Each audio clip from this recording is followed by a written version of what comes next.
Muy buenas noches con todos y con todas. ¿Ya puedo comenzar? ¿Me informan, por favor? Por supuesto, doctora, podemos. Ya, muy bien. Bueno, en primer lugar, agradecer mucho a Incaí la invitación que me permite dirigirme a ustedes y tratar el importante tema que nos convoca, que son las medidas de protección y cautelares contra la violencia familiar. Hay varios escenarios que me gustaría plantearles, ¿no? En relación al sujeto de protección y en relación al tipo de violencia. Entonces, vamos a comenzar. Cualquier pregunta, por favor, la pueden ir dejando en mensajería, reflexión, casos. Yo he traído dos casos para ver con ustedes el día de hoy, pero es libre. Ustedes pueden hacer las preguntas que consideren convenientes durante toda la última media hora. ¿Ok? Muy bien. Si consideran, también pueden levantar la mano y la coordinadora les va a habilitar el mic.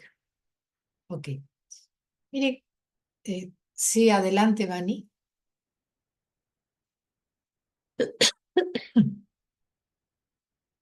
Hay una persona que está levantando la mano.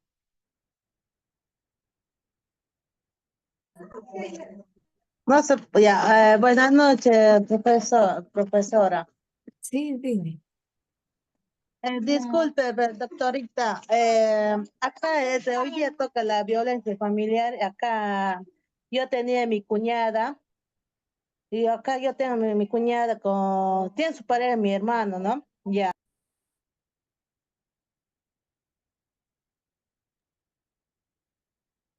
Se cortó, ya no te puedo escuchar, Me Vani. parece que se cortó. Recordarles también, estimados participantes, que por ahí si tenemos alguna casuística por ahí, podemos comentarlo al final de la clase. Por favor, Vani, si fuera posible, por favor, activa tu micrófono o de lo contrario, como dice la doctora, en la última media hora de la clase estaremos resolviendo todas las dudas.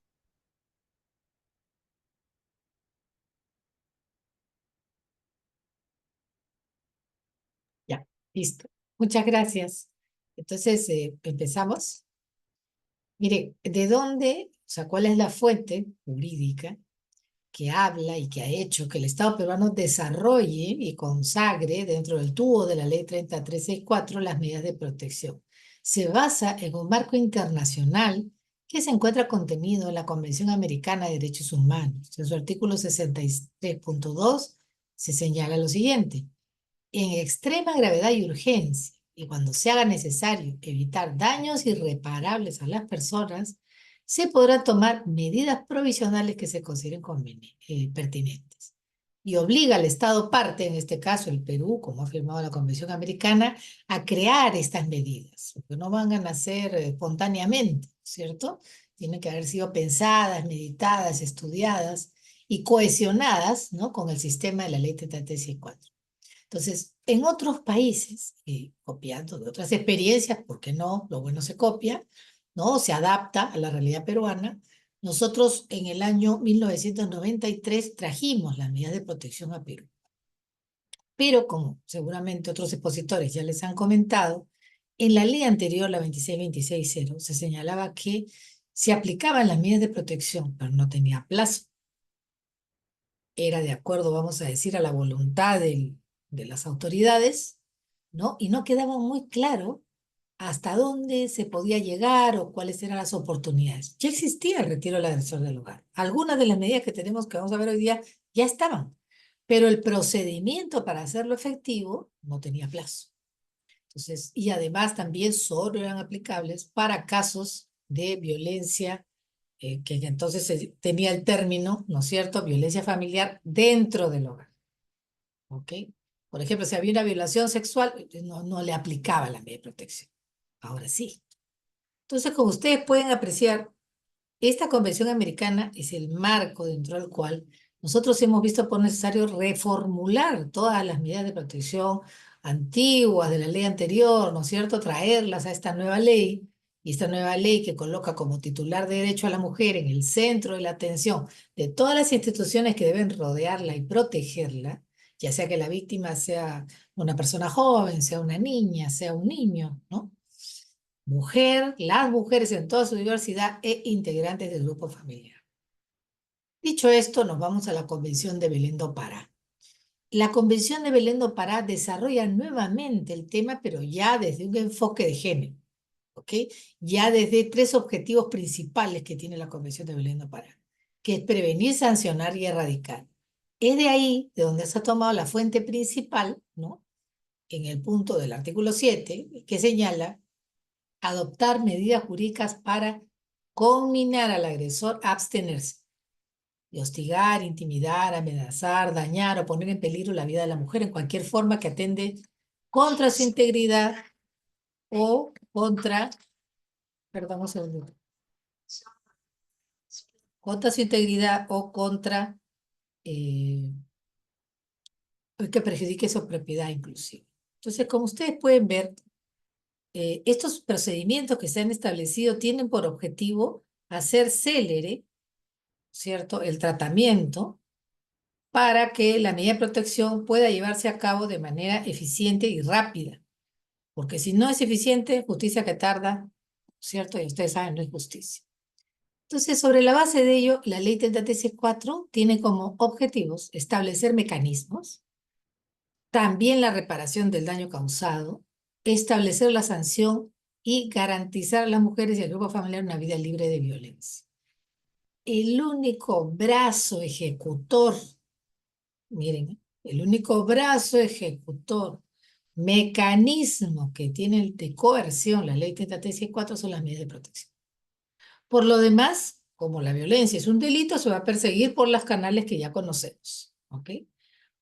Vamos a decir, una sanción se va a ir por la vía penal, ¿no es cierto? Pero la medida de protección es ese brazo que alcanza y se convierte en un escudo para proteger a las víctimas, antes de que se reproduzca la violencia y se produzca otro nuevo hecho de violencia, que ya sea pues irreparable, como dice la Convención Americana. Entonces, como ustedes pueden ver, prevención, protección, atención, persecución del agresor, sanción del agresor, reparación de los daños causados y reeducación de los agresores. Es bastante completo el objeto de esta norma.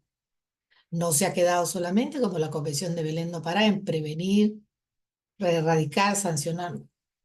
Sabemos que erradicar va a ser un proceso largo. Mientras tanto, vamos a ir poniendo, vamos a decir, hitos en el camino para irnos dando cuenta cómo vamos progresando. Entonces, yo diría que los hitos que más han avanzado desde la dación de la Ley 3034 es el de protección inmediata. Cuando todos los operadores de justicia se alinean en una ruta crítica que sigue la víctima de manera perfecta, la protección cumple su función. La medida de protección se garantiza y cumple su función. Sí, doctora, pero a veces la víctima miente. Perfecto, esas son las excepciones. Pero el 85% de los casos de violencia a nivel nacional tendrá, pues, ¿qué? Un 1% de excepción. 1%. 850 casos al año de personas que puedan mentir. Y eso que estoy siendo generosa, porque en realidad no es así. En realidad es mucho menos, ¿no? Y pensando en el peor de los casos, que la persona mienta, ya se le descubre la mentira, el caso se archiva. Pero no murió esta persona, no fue víctima de un feminicidio, no fue víctima de un golpe mortal. ¿Ok? Se garantizó su derecho. Que ella hizo mal uso de sus derechos, ese es otro asunto. La persona agraviada pues, tiene derecho también a presentar su denuncia por falsa queja. Ese es otro tema. Perdón, por falsa denuncia. Pero ese es otro asunto. Peor hubiera sido la consecuencia al revés, que yo no tomo ninguna medida porque no le creo. Porque yo sospecho que está mintiendo. Claro, si después mañana la persona se convierte en una oxisa, todos nos vamos a lamentar. Pero entonces ahí, por ejemplo, no se habría cumplido con la protección inmediata. Como los magistrados y todos los operadores de justicia lo tienen claro, y además esta ley está orientada pro víctima, que quede claro, porque a veces me dice, doctora, sí, pero es que aquí no hay la equivalencia entre, ¿no? Como en penal, ¿no es cierto? Tiene que haber una equivalencia entre ambas. No. La ley de violencia familiar, la ley 334, es considerada un proceso especial, quiere decir que no sigue a rajatabla las normas de un proceso penal. En el proceso penal el que alega prueba Aquí no. Aquí es inaudita pars, es decir, sin que la otra parte lo sepa, se dicta la medida de protección. La otra parte te puede quedar sorprendida. Si es que no hizo absolutamente nada, puede quedar completamente sorprendida de lo que está sucediendo. ¿Ok? Esas son reglas especiales. Este es un proceso considerado especial. Entonces, en esta primera fase, porque hay dos fases, dos etapas, momentos, como usted lo quiera denominar, de este proceso especial, y en esta primera fase yo solamente tutelo derechos. Si tiene o no la culpa, tiene o no la razón, mintió o no, ese es un tema que vamos a ver en la fase penal. En la fase penal ya se aparece el señor fiscal, ya las cosas han tomado otro tamaño, ¿no es cierto? Ya hay consecuencias frente a hechos que hayan podido o no suceder. Si el hecho ha sido que ha mentido, pues habrá una consecuencia para esta persona que mintió. Si el hecho es que ha agredido, entonces el fiscal, ¿no?, hará el encuadramiento penal de la conducta delictiva y dirá, ¿no es cierto?, al lugar a una sanción. Pero eso lo vamos a ver en esta segunda etapa. Entonces, ¿qué es la violencia contra la mujer? Es cualquier acción o conducta que le cause muerte, daño, sufrimiento físico, sexual o psicológico por su condición de tales, tanto en el ámbito público como en el ámbito privado. Puede suceder en la familia, puede suceder en la comunidad, o puede haber sido también perpetrada o tolerada por agentes del Estado. ¿Sí? Son diversos tipos de violencia que se pueden cometer contra la mujer. Hay 21 modalidades de violencia basada en género que se comete contra las mujeres y que han sido reconocidas y están dentro de la ley 3364. ¿Todas ellas van a usar medidas de protección? No. Las medidas de protección y cautelares solo son aplicables a violencia cometida en pareja, violencia contra los integrantes del grupo familiar y violencia sexual.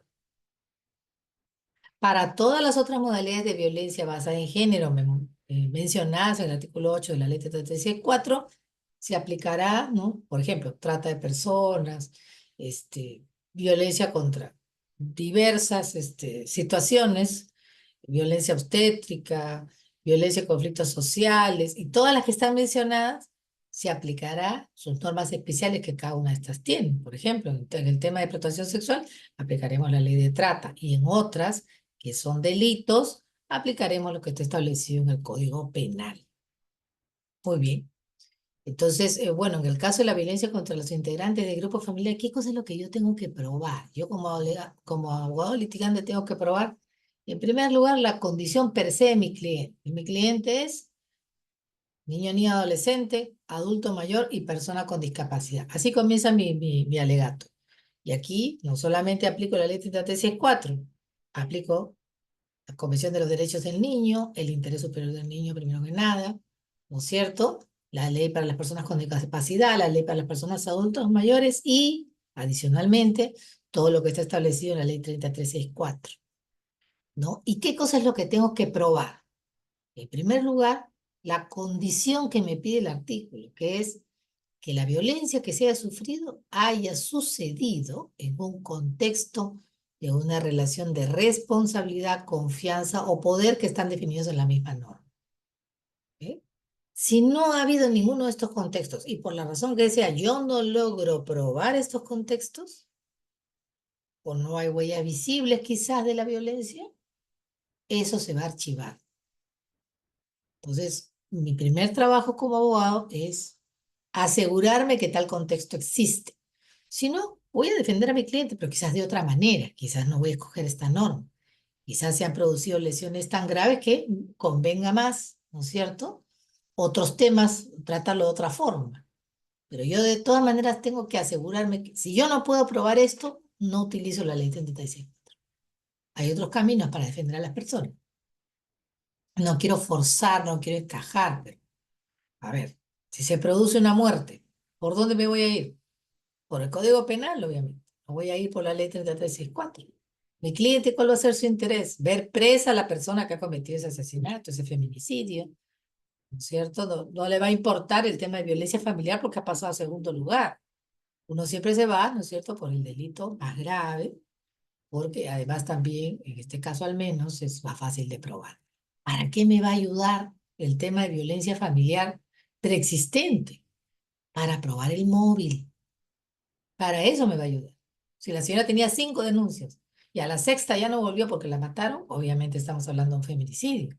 Y claramente yo lo voy a poder probar porque todos sus vecinos, sus familiares, sus propios hijos, los abuelos que también viven en casa me van a decir si esta vez parece que la persona ya ha perdido completamente la razón o por la razón, ¿no? O padece enfermedades mentales, ¿no? Y sin ningún tipo de explicación ha venido y de frente le ha disparado a su esposa y la ha matado. Ha matado también a sus hijos, y los abuelos son testigos de todo. No los mató, no se sabe por qué. Entonces tenemos un 5% de personas que se encuentran en cárcel con enfermedades mentales patológicas, completamente esquizofrénicos en algunos casos, y que tienen lagunas mentales y que además también ven visiones, ¿no? Y ese tipo de personas, por ejemplo, ha sido condenada y deberían estar en un sanatorio, no deberían estar en la cárcel. Sí, es una investigación que hizo la Universidad de Lima hace 4 años, ¿no? Y se detectó, ¿no? Miren, de este gran grupo que hemos venido a analizar aquí de feminicidas, los psiquiatras han determinado que perdón, los psicólogos han determinado que estas personas deberían estar en un sanatorio. Son parte del estudio, sí, pero nunca pensamos que tenían problemas mentales. ¿Alguien le hace exámenes de problemas mentales? No, si la persona confiesa o si la persona aparentemente pues, no tiene este problema, no se le evalúa. Se le evaluó en el Instituto de Medicina Legal, sí, pero por la razón que sea, no se dio con ese diagnóstico. Y se hace falta experiencia al operador. ¿Ok? Pero yo tengo que probar la relación de responsabilidad, confianza o poder. Por ejemplo, tengo que probar que él era el padre de familia abusivo. Abusaba contra todos y cada uno de los integrantes de su familia. ¿Ok? Entonces la familia en conjunto decide denunciarlo. Frente a esa denuncia, y que no lo atraparon en su momento, cuando le pegó a la señora, cuando le pegó al adulto mayor, luego el hombre logra escapar o regresar, los encuentra y nuevamente les vuelve a pegar, a pesar de que tenían medidas de protección de retiro del agresor del hogar. Es decir, no acata la medida judicial y se produce un segundo hecho de violencia. Y yo probé, sí, yo probé, me dieron la medida de protección, hubo retiro de la zona de hogar, prohibición de comunicación y acercamiento, pero aún así la persona incumplió la medida de protección, no había sido capturado tampoco, y ya en esta segunda oportunidad en que ya se produjeron lesiones de gran magnitud, definitivamente ya la persona se encuentra tras las rejas en este momento. Entonces, como ustedes pueden ver, es diferente a la definición anterior. Ahora, ¿quiénes son sujetos de protección de esta norma? La mujer en todo su ciclo de vida, niña, adolescente, joven, adulta, mayor. Y todos estos parientes que la señora tiene, 4º grado de consanguinidad, 2º de afinidad, hasta inclusive los adoptantes y adoptados, que como ustedes saben, desde el momento que son adoptados, pues adquieren las condiciones exactamente igual que si fueran hijos naturales, ¿no? Y aquí tenemos a la conviviente y al enamorado también, al ex conviviente y al ex enamorado, es decir, todas las parejas posibles, todas las ex parejas posibles, aquellos que han creado hijos en común que no habían vivido juntos nunca, ascendientes, descendientes, colaterales consanguíneos, ¿no? Por ejemplo, para violencia integrante del grupo familiar, los preferidos, vamos a decir, los más recurrentes son los cuñados. No entiendo por qué, pero son los cuñados. No tanto los hermanos, sino los cuñados. Y ahora último, una última estadística, es los hermanos que pelean por las propiedades de los padres, que golpean a los padres. Los padres huyen de casa, de su propia casa, y van a denunciar. Terminan al final, lamentablemente, tomando la decisión de desheredar a todos sus hijos, ¿no? Yo he visto ya 2 casos así, y las personas no han cambiado de opinión hasta este momento, ¿no? Han hecho su testamento y han desheredado a sus hijos. Debido pues a esta agresión de la cual han sido víctimas. Con relación al suegro y a la suegra, miren ustedes, no son tan recurrentes, así que esos mitos urbanos acerca de que los suegros son intratables, etcétera, no están así, salvo que vivan en la misma casa. Ahí sí se producen algunas fricciones.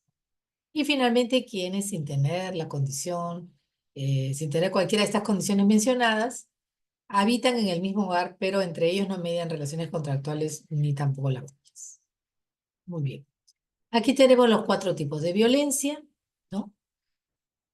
Como dije, en caso de violencia sexual, al lugar a la medida de protección. En cualquiera de estos tipos de violencia, al lugar a la medida de protección. Por ejemplo, ¿cuál sería la medida de protección en caso de violencia patrimonial? Ahora lo vamos a ver. Pero les dejo este cuadrito que me pareció muy interesante, que lo encontré en internet, que contiene todos los delitos contra las mujeres e integrantes del grupo familiar. Es decir, esta es la alternativa suya en caso que usted vea por conveniente irse por alguno de estos delitos porque satisface mejor las pretensiones de sus clientes y no por el tema de violencia familiar. Sobre todo cuando hay agresiones, ¿no? Ahí usted lo puede apreciar. Entonces, ¿quiénes pueden presentar la denuncia? Cualquier persona. Usted, yo, la vecina que todo lo sabe, que vive en el primer piso, que cuenta la historia de la vecindad completa, ¿no?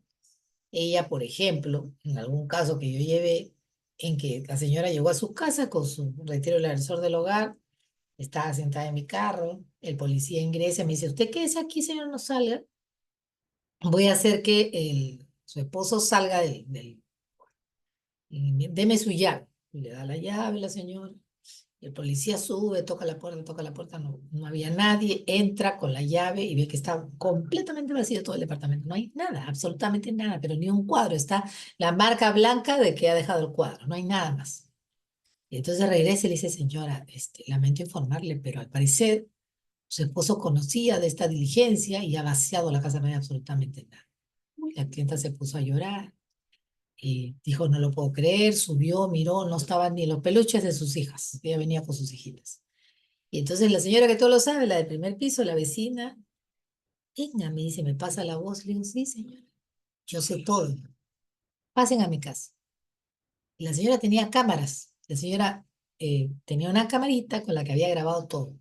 La matrícula del camión que se llevó las cosas, al señor cometiendo, digamos, esta mudanza clandestina, ¿no? El policía se llevó la grabación, ubicaron el vehículo, el camión no sabía nada, era un camión de mudanza, y le dijo, ¿y a dónde están las cosas de la señora? ¿A dónde han ido a parar?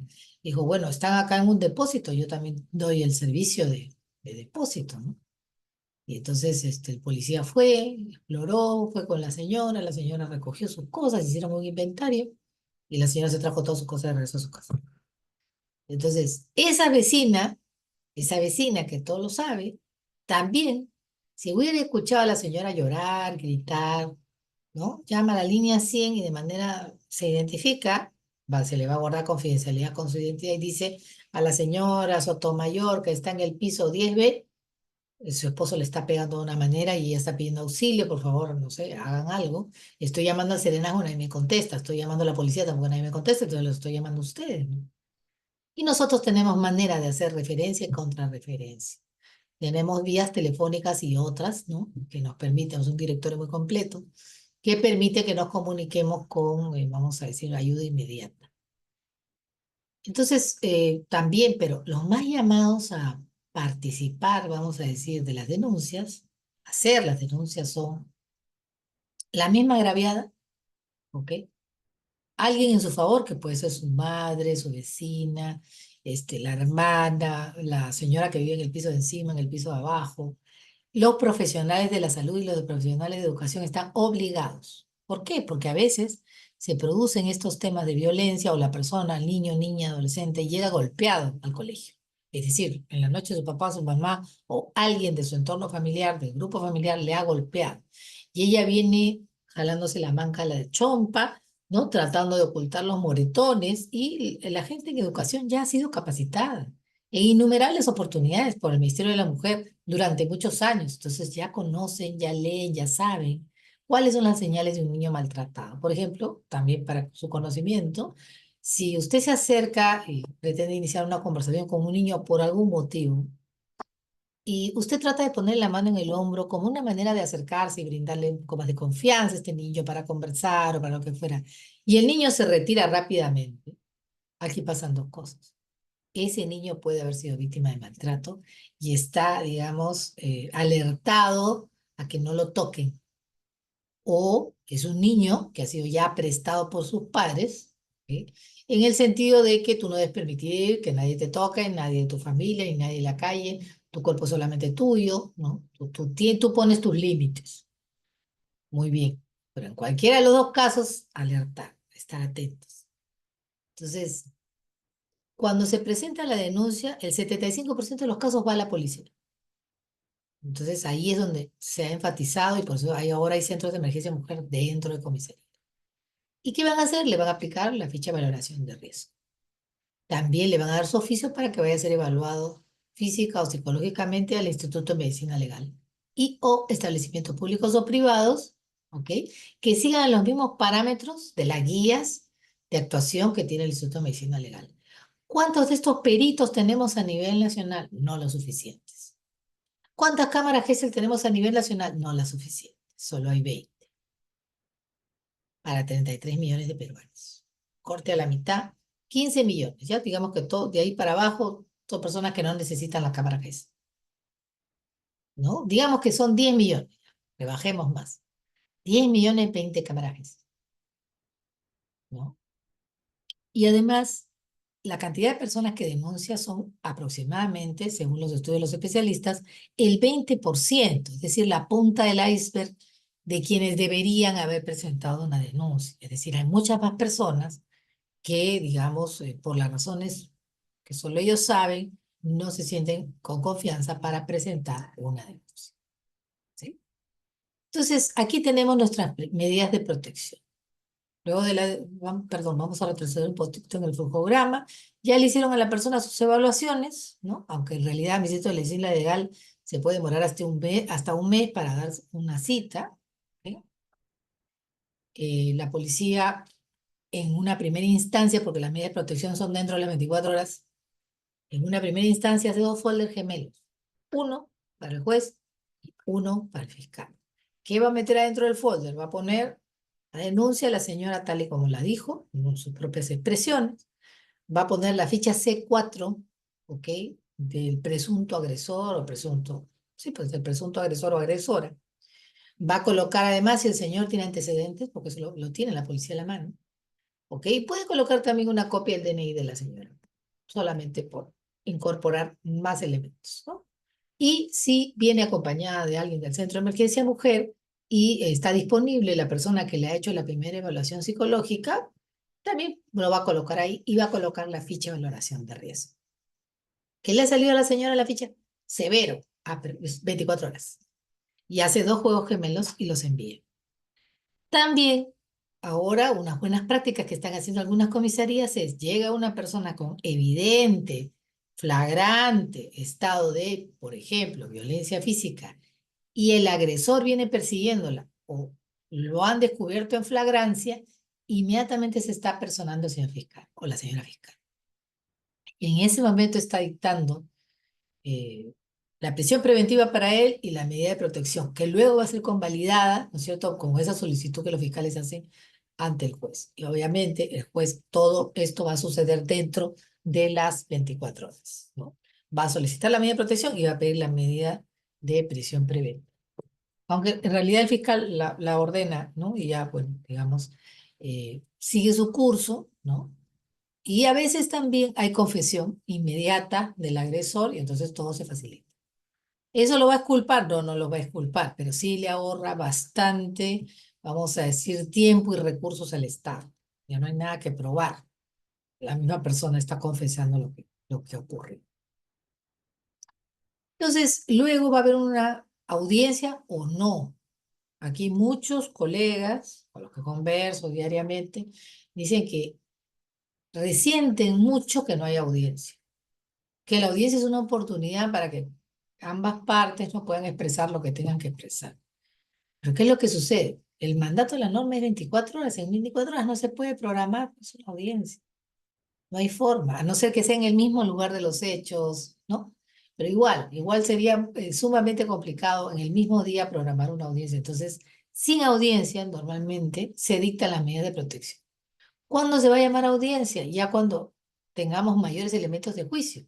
Ya llegó el resultado del Instituto de Medicina Legal, ya llegó, se envió un oficio pidiéndole al Ministerio de la Mujer, por favor, copia del informe socioeconómico que se haya hecho sobre esta familia, en donde se determina, por ejemplo, quién es la voz cantante dentro de esta familia, cuál es, ¿no?, el estatus que esta familia tiene en términos de necesidades, de recursos, de cantidad de personas que viven en esa composición.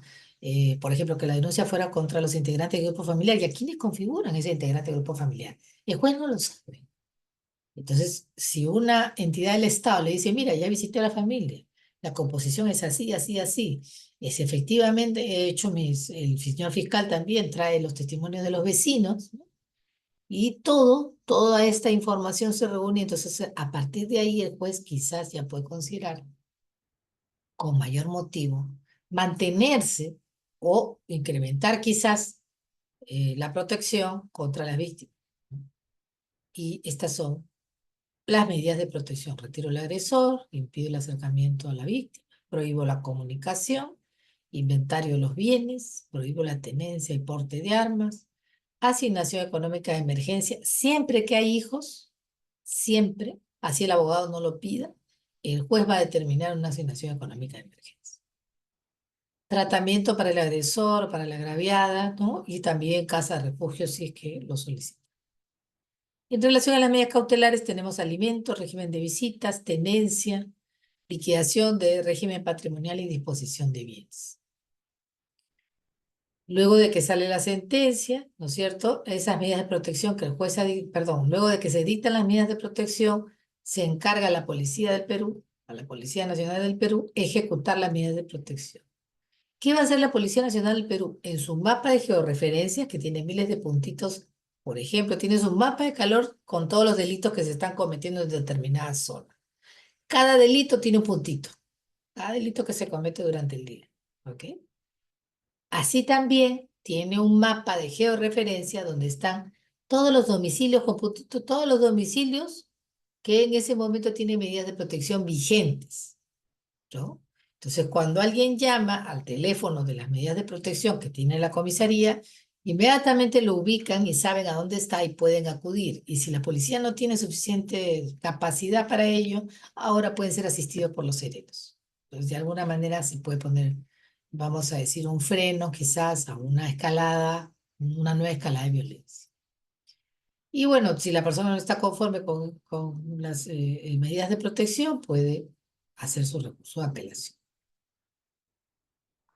Entonces, mire, estas medidas de protección lo que buscan es, son actuaciones o decisiones judiciales en favor de una víctima para asegurar su bienestar y su seguridad integral y garantizar y restituir sus derechos y satisfacer sus necesidades. Esta persona no tiene otra manera de defenderse. No tiene otro varón que la defienda, no tiene un hermano, no tiene un padre, no puede repeler la fuerza física a la cual se está viendo sometido. Los bienes jurídicos que se protegen, que usted puede argumentar, son integridad moral, física y psíquica, el libre desarrollo y bienestar, los planes de vida, el respeto de la persona y la defensa de su dignidad, puede argumentar la igualdad, y he visto también que algunas personas argumentan libertad de tránsito. ¿Por qué? Porque en el colmo del celo, del exceso, ¿okay?, no permite que la persona salga de su casa. Quieren estereotipar, someter la voluntad de la agraviada y le dicen, no quiero que estudies, no quiero que trabajes, no quiero que tu mamá te visite, no quiero que tengas amigos, quiero que estés en la casa todo el tiempo solamente esperándome a mí y dedicándote al tome doméstico. Entonces, y es más, le cierra la puerta con llave, le pone cantón, se va el señor fuera de la casa y pone llave. Ustedes me dirán que eso no pasa en el siglo XXI, pero sí sucede. Deja encerrada a su propia familia o a sus propios hijos cuando no hay una madre presente, ¿no? Entonces todo ello ocasiona a veces, pues, a veces no, es una vulneración de sus derechos. Otras características que tienen que tener las medidas de protección son la inmediatez. No es efectivo si no es inmediato. Por eso el plazo que he puesto la norma son 24 horas. Compromete, ¿ok? Compromete los resultados el hecho de que la persona se demore. Y también compromete los resultados el hecho de que el magistrado dude, tema o tenga, vamos a decir, algún enfoque o prejuicio que le impida darse cuenta de la urgencia, de la necesidad de que su actuación sea rápida. Ahora, las características de la medida de protección también nos señalan que no debe tener carácter limitativo en su manifestación. Es decir, yo puedo tener respuestas concretas como esas del 1 al 9, que le acabo de señalar, ¿no? 9 tipos de medidas de protección que puedo dar, pero ¿qué pasa si, por ejemplo, la persona, la víctima, tiene necesidades especiales? ¿Ok? Y yo tengo que ser creativo, ¿no? Como magistrado, como magistrada, y decir, bueno, a esta persona, adicional a estas medidas que le estoy dando, voy a darle estas otras. ¿Por qué? Porque me estoy fijando que es una persona que tiene necesidades especiales. Y preveo que mi medida de protección en esos términos no va a ser suficiente, ¿no? Entonces dicta algo adicional. ¿Está permitido? ¿Está dentro del criterio que el magistrado puede tomar? Sí. Entonces no son limitativas. Estas 9 que le acabo de señalar acá, estas 9 son, vamos a decir, las que normalmente usted puede emplear, pero hay consideraciones especiales cuando las personas necesitan algo adicional. ¿Qué podría ser algo adicional? Por ejemplo, la señora ha sido víctima de violencia física en la modalidad de no satisfacción de sus necesidades básicas. Y dentro de las necesidades básicas de esta señora está que la señora tiene que hacerse una diálisis 2 veces por semana porque si no, simple y sencillamente se muere. Y estaba ya a punto de morir porque el esposo no le permitía salir de su casa y tampoco quería llevarla a su tratamiento. Yo tendré que hacer algo adicional a que el señor no se le acerque. Yo tendré que decirle, este programa Padomino, contáctate, acércate a esta señora, me tendré que mandar un oficio al Ministerio de Salud o al programa de Padomino y decir, por favor, atiendan el tema de salud de esta señora, porque si no, de nada va a servir que la señora se quede encerrada en su casa o se quede sola en su casa, no tiene a nadie más, ¿quién la va a atender desde el punto de vista físico? La señora no sabe, no conoce, ¿no? Está también con su malestar médico. Entonces yo magistrado, digo, no, esta señora te necesita, lo primero que necesita es restablecer su salud. Si ella no puede pagar, ¿no es cierto? ¿Cuánto qué edad tiene la señora? 70 años, ya pues está sujeto de padrón, ¿no? En comunicarse, ver que la empadronen a la señora, ver que de alguna manera se le provea de un CIS. Tiene CIS la señora sí, pero no sabe cómo usarlo. Entonces, se dan cuenta, son medidas adicionales en casos de necesidades urgentes que puede estar teniendo una persona.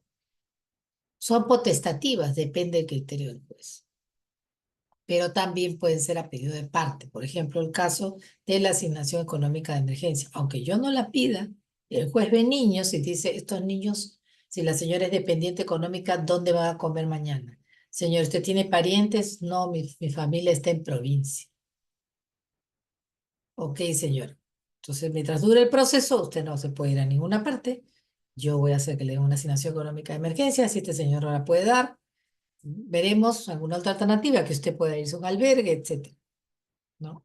Es tuitiva, también característico en favor de la víctima, a fin de garantizar su integridad física, psíquica, sexual, económica o patrimonial, como les acabo de explicar. También que es urgente, es decir, debe ser atendida inmediatamente bajo riesgo de sufrir daño inminente e irreparable para la víctima, como el caso de la diálisis, ¿no? Había una señora también que yo leí una noticia que salió en la televisión, que estuvo a punto de morir por un coma diabético y el esposo no la quería atender. Decía, ¿para qué me casé con ella? Ahora estoy encadenado a un enfermo. O sea, que como si la señora hubiese escogido ser diabética. Y bueno, claro, obviamente la golpeaba y la maltrataba a la señora por estar enferma. Entonces ahí primero restablecer la salud de la señora, ¿no? Una actuación rápida, oportuna. Es temporal, ¿por qué? Porque mientras subsista el riesgo de que la señora o al señor lo agredan, a este señor adulto mayor, ¿no es cierto?, que desheredó a sus hijos mientras subsiste el riesgo de que estos hijos contraten a terceros o de que los hijos nuevamente quieran golpear, ¿no? Esta medida de protección se puede ampliar, pues otra característica es variable. Cuando el riesgo desaparezca, porque sus hijos deciden emigrar y se van a vivir a otro país, el señor ya no va a necesitar medidas de protección contra sus hijos porque sus hijos ya hicieron, tiene ahí el récord migratorio de que se han ido fuera del país, ya no necesita. ¿Quién va a pedir que se levante la medida de protección? No la va a pedir la persona que las disfruta, la va a pedir la persona que no quiere cumplirlas, la persona que quiere librarse de esa medida, ¿no? De esa restricción a su libertad. Son obligatorias, razón por la cual incumplir su mandato da pie a que la persona sea denunciada por delito, ¿no es cierto?, resistencia y desobediencia a la autoridad. Ausencia de instrumentalidad, es decir, no prescinden de la instrumentalidad, no dependen de otro proceso, son autónomas y únicas. Yo no hago un proceso paralelo para pedir medida de protección. Está dentro del proceso de la ley 3364. En otros procesos, usted recordará, en el derecho civil, se dice, abre cuerpo, cuadernillo separado por donde se ve la medida cautelar, ¿sí? En otros procesos del derecho civil. Pero aquí, como es un proceso especial, es un híbrido, en el cual la medida de protección es considerada la primera fase o la primera etapa de este proceso especial. Está dentro, no es un cuadernillo separado, está dentro. Y luego continuamos con esta segunda fase que si al lugar nos conduce a penal, si no al lugar nos conduce al archivo, ¿no? O podría también conducir, si es que así lo determina el señor fiscal o la señora fiscal, lo podría conducirnos a un juzgado de paz letrado y considerarse como una falta. Algunas otras características que ustedes pueden apreciar es que la medida de protección tiene que ser congruente con la condición que tiene la víctima. Sí. Por ejemplo, ¿no? Los niños son pequeños, ¿sí? El señor ha sido agresivo con los niños, agresivo con la señora delante de los niños. A partir de ahí los niños le tienen miedo y no quieren que el papá se les acerque porque cree que a ellos también los va a golpear. ¿Ok? Toda esta familia definitivamente va a tener que pasar por una terapia si es que ese señor quiere reconstruir su relación paterno-filial. Entonces, en este momento, ¿ustedes creen que el magistrado le va a dar al señor un régimen de visitas? No se lo va a dar. Le va a decir, señor, previamente cumpla usted por lo menos con 5 o 6 citas, ¿no? Que demuestren que usted ya tiene un mejor control de sus impulsos, ¿no? Y vamos bien, ¿ok? Tengo que ser congruente.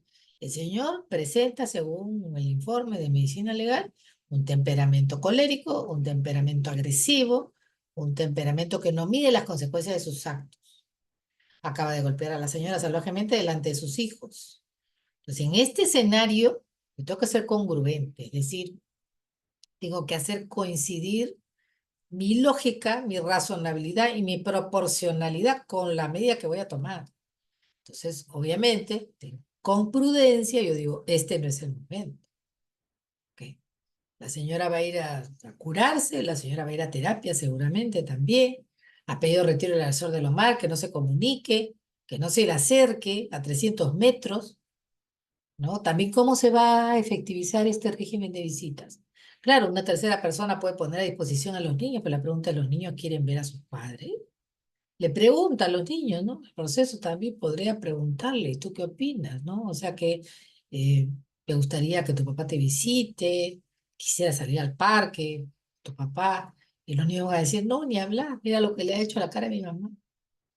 Entonces, mientras esto, digamos, baja de temperatura, ¿no es cierto? El proceso sigue avanzando con los miles de exámenes que le van a tener que hacer a toda la familia y la terapia psicológica que el señor está haciendo, habrá que esperar. No es el momento para darle el régimen. Bueno, aquí les dejo cuáles son las autoridades competentes, ¿no? Estas son las medidas de protección, reitero, y ahora vamos a ver un casito. Si usted a través de la mensajería, yo le pido por favor que colabore con con su servidora, ¿ok? Vamos a leer este caso. A ver, Juana discute con Alberto. Él le levanta la voz y la insulta delante de sus padres diciéndole, eres una bruta, no entiendes nada. Ella se siente profundamente humillada y denuncia violencia. ¿Cuál de los 4 tipos de violencia va a denunciar? A ver, algún voluntario que quiera dar lectura o dar una respuesta, o también, por favor, a través de la mensajería me pueden completar. ¿Qué tipo de violencia tendría que denunciar ella? Frente al insulto. A ver, violencia verbal, ya, ese tipo no tenemos. ¿Cómo se llama?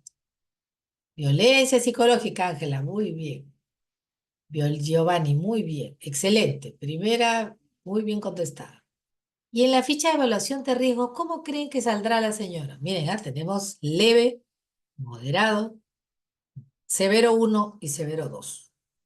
¿Cómo creen? A ver, ¿cómo imaginan ustedes? Le van a preguntar todas las preguntas que hay en la ficha de valoración de riesgo. Amenazado con matarla, ¿no? Ese es severo 1. Amenaza es una persona que tiene drogas, es una persona que tiene armas, sabe karate, pertenece a las Fuerzas Armadas. Ya, ese de ahí que les acabo de comentar, ese es severo 2. Quiere decir que es una persona cuyo alto grado de, vamos a decir, capacidad física y disposición de armas o ánimo, vamos a decir, bélico, ¿no? Está pues en el tope. Además, la persona tiene la expertise para matar. Ese es severo 2. Es borracho, toma drogas, la golpeó antes, en los últimos 12 meses por lo menos le ha pegado una vez al mes. Ese puede ser severo. Moderado, ¿no es cierto?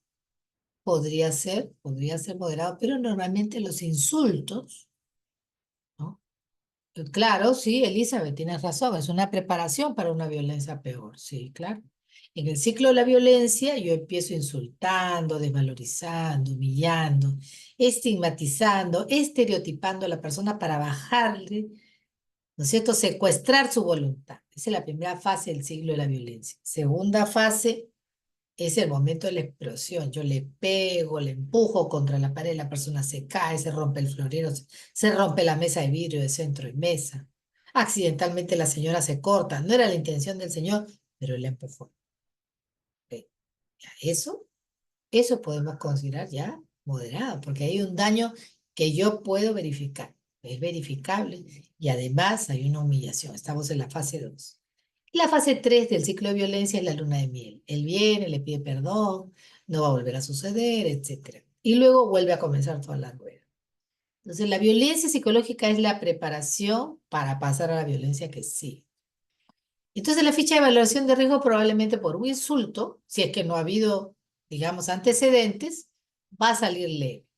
¿Bien? Ella acude al Ministerio Público para que le evalúen y le dan cita para dentro de un mes. Vuelve a su casa, su esposo le pide perdón, pero al ver que ella no cede, la golpea ferozmente. Ella huye y regresa a la comisaría. ¿Y ahora qué va a denunciar la señora? A ver, vamos a ver. Física, muy bien, estamos clarísimos. Y entonces el policía va a derivar en 24 horas el caso al Poder Judicial y va a señalar que la ficha de evaluación de riesgo, ahora la señora, ¿qué grado será?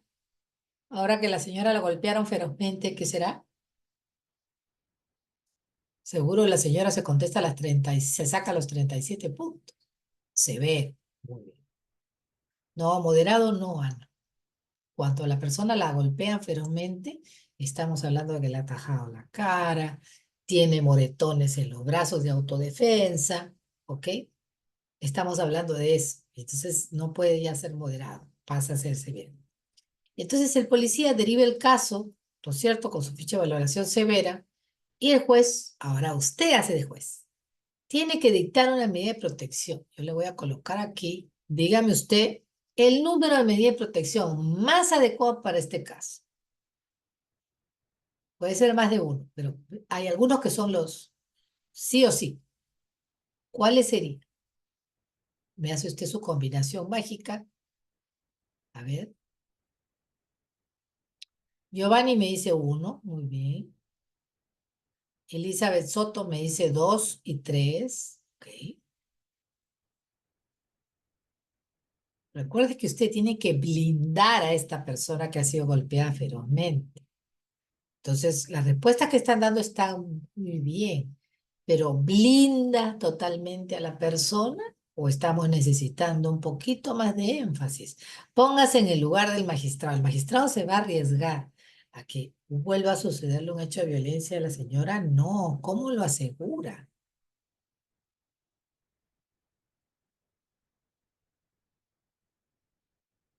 Mónica me dice, a ver, el 1, 2, el 3, el 8 y el 9. El 1, 2, 3, 8 y 9. Giovanni, sí, estoy de acuerdo contigo. El 1 es el más importante. Hay que poner distancia entre estas dos personas y, por supuesto, un cantol, una llave, un candado y otra persona más que acompañarles. Indira nos dice el 1, el 2 y el 6. Claro, porque si la señora tiene hijos, no los he mencionado, pero si la señora tuviera hijos, tendría que ir la asignación económica de emergencia. Y si la señora es dependiente económicamente, o sea, es decir, ama de casa, ¿no? Obviamente va a necesitar una pensión. Yo he hablado de un matrimonio, si es que a la señora le corresponde su pensión alimenticia. Muy bien, excelente. Muchas gracias por su participación. Miren, son varias las combinaciones, pero y ustedes las han mencionado. La que de todas maneras, como dice Giovanni, es el retiro del agresor del hogar. Ella no se ha golpeado sola, ella no ha perturbado la armonía del hogar, ella no tiene por qué dejar su casa, ¿ok? Que tiene que retirarse quien ha agredido y ha faltado al deber matrimonial, ¿ok? Muy bien. Y en segundo lugar, no se le puede acercar porque entonces yo no estoy asegurando nada. La puede encontrar caminando a la panadería, la puede encontrar caminando a llevar a sus hijos al colegio, puede encontrarla en la esquina de su casa y volverla a golpear. Entonces tiene que haber impedimento de acercamiento. Prohibición de comunicación, ¿por qué? Porque igual es perturbador para la persona que acaba de sufrir este tipo de agresión. La señora no va a querer conversar, no debiera conversar. Él la va a tratar de convencer y vamos a volver otra vez al ciclo de violencia. Por eso la prohibición de la comunicación es importante, para que la señora se mantenga firme, sea, esté bien asesorada, capaz por un SEM, un psicólogo particular, sus propios familiares, ¿no? Que toman conocimiento de que además ya le viene pegando de hace tiempo. A veces las personas por vergüenza no le cuentan, pero ni a su propia madre, ¿no? Lo que están sufriendo. Y luego hay una importante, si tiene hijos, la número 6, ¿ok? Muy bien.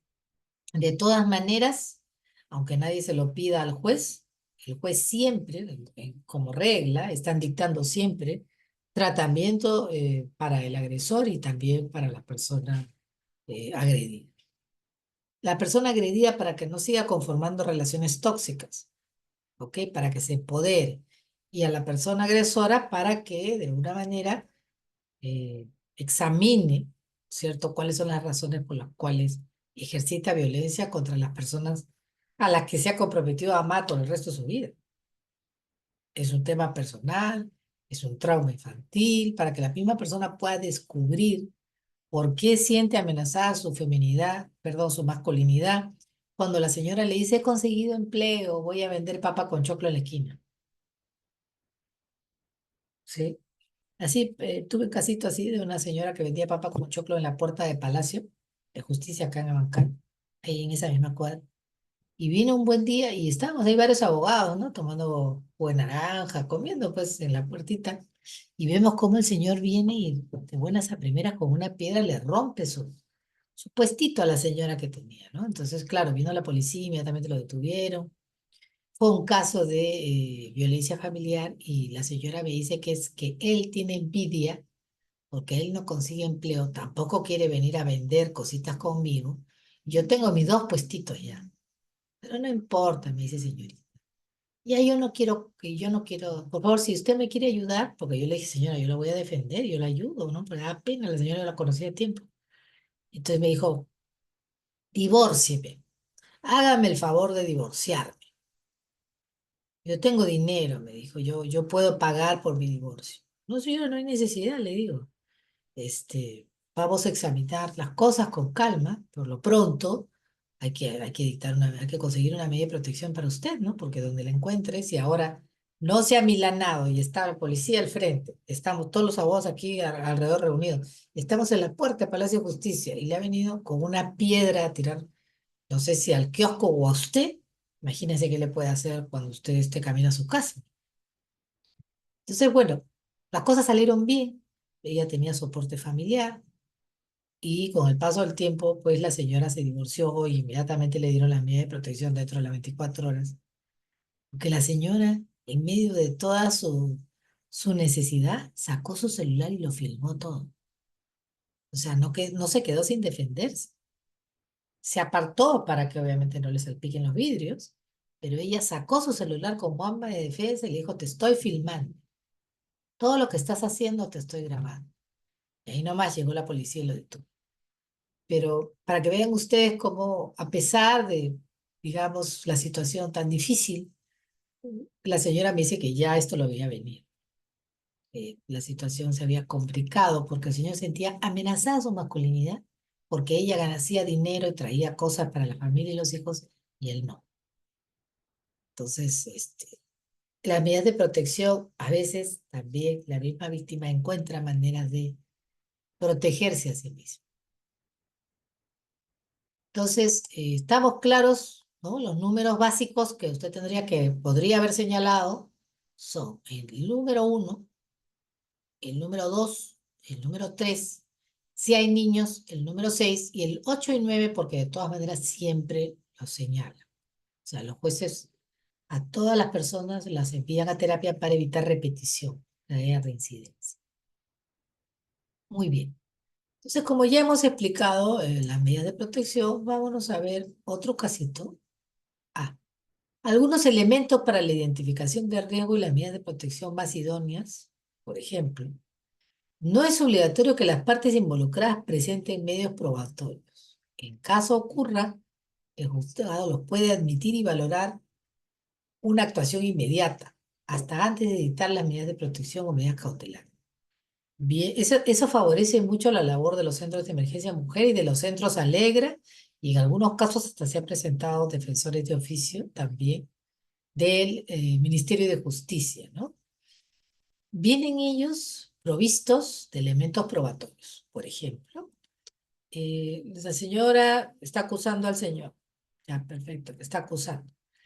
La señora dice, ¿ok?, que el señor le ha pegado, pero ella no dice que ella lo ha mordido primero. Lo ha mordido. De eso no sabía nada ni el abogado ni el magistrado. Entonces, inmediatamente que se haga una pericia a la mordida de la otra persona, y tenía la mordida grabada ahí en el brazo. Todo esto había sucedido en el transcurso de 2 horas, ¿no? Todavía habían rastros, vamos a decir. Entonces, en ese momento se pidió la actuación inmediata, ¿no? Y que se le haga el reconocimiento legal a la persona, etcétera. No se había pedido antes porque la misma persona no lo había manifestado, ¿no? Pero igual se pudo preservar. Y así. Entonces pasamos de una denuncia de una aparente víctima que es indefensa a agresiones mutuas, delito de agresiones mutuas. Entonces, todos estos elementos, ¿no? Y otros, ¿no? Por ejemplo, la señora dice, bueno, sí, ya esta es la última vez que le voy a admitir que me pegue, ¿no? O que me violente psicológicamente. Aquí tiene, señor juez, todo mi tratamiento psicológico y psiquiátrico que me estoy haciendo, porque este hombre me hace la vida imposible. O al revés, el señor también podría ser el que está trayendo sus recetas, su último diagnóstico, se está atendiendo en el seguro, y ahí se ve, ¿no? Y dice ahí, eh, trauma o algún diagnóstico, ¿no? Pero que es consistente con, ¿no es cierto?, episodios de violencia familiar. Entonces, en ese momento se pueden actuar esas pruebas. En ese momento el juez puede decir, bueno, antes de dar mi veredicto, yo necesito más información. Hay que sacar aquí este documento, ¿de dónde es? Se empieza a preguntar, ¿no? Todo el mundo. ¿Emitido por quién? Por el Ministerio de Salud. ¿Con los parámetros de quién? Del Instituto de Medicina Legal. Ah, entonces esta prueba, sí, tenemos que actuar esta prueba, ¿no? Se admite. O la señora trae el informe socioeconómico de que le han hecho una evaluación a su hogar. No de ese momento, una evaluación antigua, porque no es la primera vez que la señora denuncia, son varias. Entonces, el SEM que le está defendiendo le trae al juez para que tome conocimiento, no porque va a utilizarlo, vamos a decir, como evidencia, sino como referencia, que son cosas diferentes. Una referencia es que yo diga, mire, María y Pedro es la quinta vez que vienen al SEM. Ocasiones anteriores la señora no quiso terminar de presentar su denuncia, solo vino a solicitar evaluación psicológica, evaluación legal, apoyo de la asistente social y finalmente la señora se retiró y no quiso hacer la denuncia 5 veces. Aquí está, señor juez, acá le traigo el resumen de todo. Acá están sus fichas, todo lo que se le evalúa. ¿Ok? El Centro de Emergencia Mujer tiene una ficha de evaluación que no es la ficha de evaluación de riesgo. La ficha de evaluación de riesgo solo la toma el Ministerio Público y la policía. ¿Ok? Entonces, su admisión puede darse con la recepción de la denuncia, antes o después de la audiencia, y en general en cualquier momento previo al dictado de la medida de protección. La ficha de valoración de riesgo permite identificar factores de vulnerabilidad. Cabe señalar que no se debe asumir que el riesgo de la víctima es idéntico al que se registró en la ficha, porque algunas víctimas a la hora de hablar o expresarse, porque vienen con algún tipo de conmoción o de shock postraumático, pues no se expresan bien, ¿no? O tienen temor también de expresarse, porque nunca en su vida han ido a una comisaría. No saben hasta dónde pueden hablar o no hablar. Y entonces no dicen todo lo que deberían decir y también les da vergüenza cuando les hacen preguntas que son para ellas, ¿no? Propias de su relación de pareja, ¿no? De su intimidad familiar. Entonces, a veces se quedan calladas, no contestan. O, o a veces no entienden la pregunta. Y tú te das cuenta porque inmediatamente la persona hace así, ¿no? Arruga el entrecejo, ¿no? Si tú ves una expresión de interrogación en su rostro. Entonces, ahí sí está muy bien que vayan acompañada de nosotros los abogados litigantes, porque cuando yo veo esa cara, le digo, señora, ¿ha comprendido la pregunta? Tea y con vergüenza me dice, no, doctora, no he entendido lo que me ha preguntado. Un ratito le digo al policía, le voy a explicar a mi cliente la pregunta. Y el policía me dice, no le sople la respuesta, no, no, le voy a explicar la pregunta para que ella le conteste a usted. Mire, lo que le está queriendo preguntar es esto. Ay, esas palabras no entiendo. Entonces el policía le vuelve con paciencia, le vuelve a hacer la pregunta. Entonces ahí la persona recién responde. Pero la ficha de valoración de riesgo es un instrumento importante, obviamente perfectible. Cualquier certificado de informe relacionado a su salud física o mental. Por ejemplo, había un señor que no trajo pruebas suyas, trajo pruebas en contra de ella. ¿Ok? Vamos a explicarlo. La señora tenía padecimientos psiquiátricos, ¿ok? Y además era una persona que había caído bajo el influjo de las drogas. Entonces, el interés por el cual se había producido este tema de violencia familiar es que ella lo había denunciado a él, que él le había pegado. Pero este golpe, en teoría, al menos el cual ella argumentaba, había sido producto de un brote psicótico de la señora. Es decir, ellos no vivían juntos, la señora vivía con su pequeña de 3 años y el señor traía, llevaba a la niña al régimen de visitas, hasta que empezó a darse cuenta que el comportamiento de la señora era extraño. Y entonces la convenció para que fueran juntos a ver a un médico, a pesar que ya no eran pareja. Él estaba preocupado en realidad por su hija. Y como resultado de ese examen, salió que la señora se encontraba con un grave deterioro en su conciencia, vamos a decir, y que ya había tenido no uno, sino varios brotes psicóticos. Sobre la base de eso, el señor solicita la tenencia exclusiva de la menor. Y como consecuencia de ello, ¿no es cierto? La señora empieza a pensar, me va a quitar a mi hija, me voy a quedar sin pensión de alimentos. Inclusive él le invita a una conciliación extrajudicial. Y entonces la señora no ve mejor cosa, mejor idea que cuando él viene a recoger a la niña para el régimen de visitas, se produce un forcejeo. Como consecuencia del forcejeo, a la señora le quedan pues la marca, ¿no es cierto?, en las manos. Entonces, que las muñecas de la mujer son un poco delicadas. Le queda pues el apretón de los dedos del señor en las manos. Entonces, de la evaluación que se hace del Instituto de Medicina Legal, dice, no, presión de las manos sobre las muñecas, ¿no es cierto?, evidenciando contención.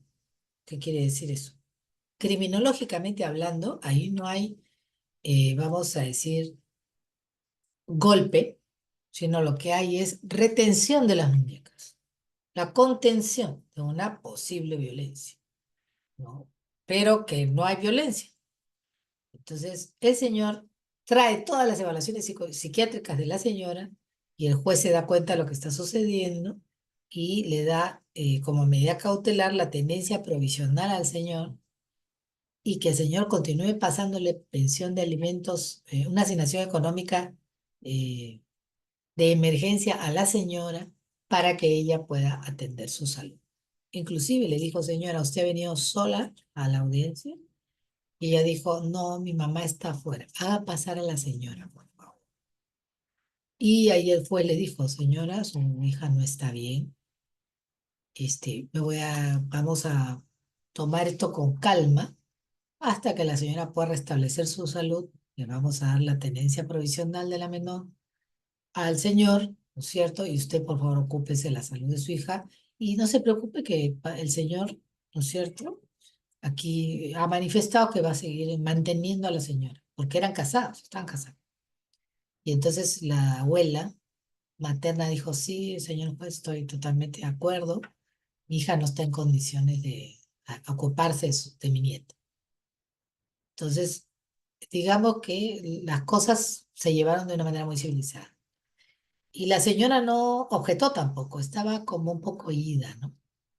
Entonces, en esa situación, es muy importante el tema de este tratamiento psicológico, bueno, en el caso psiquiátrico de la señora, que él haya presentado, y también se puede hacer, los informes médicos de ella. ¿Y qué hace? Con eso prueba, evidencia, corrobora, elemento periférico de corroboración, de que la señora ha inventado todo este tema de violencia familiar o en todo caso, lo que él ha querido hacer, evitar que ella misma se haga daño o le haga daño a él o continúe, vamos a decir, se produzca algún tipo de violencia. Y eso es lo que él argumentó. Yo le he sostenido para evitar que esto llegue a mayores. Y bueno, ese es un caso que yo les puedo completar de primera mano. Él obtuvo finalmente la tenencia exclusiva de la menor de 3 años y la señora pues ingresó a una casa de reposo. Bueno, una casa especializada en su tratamiento, vamos a decir. Lamentable, ¿no? Porque la señora era bastante joven, 32 años. Entonces, en el supuesto de denuncias mutuas entre las mismas partes o en relación con sus hijos menores de edad, corresponde necesariamente su acumulación ante el juzgado que conoció la primera denuncia. El mismo que tiene que realizar un análisis conjunto y abordaje integral de la problemática, identificando el contexto o la oportunidad de las denuncias, las relaciones de poder que hay entre ellos, la discriminación o vulnerabilidad que se encuentra en la víctima, independientemente del orden de las denuncias. Entonces, esto yo les hago el comentario porque si ya sabemos sobre qué gira, ¿ok?,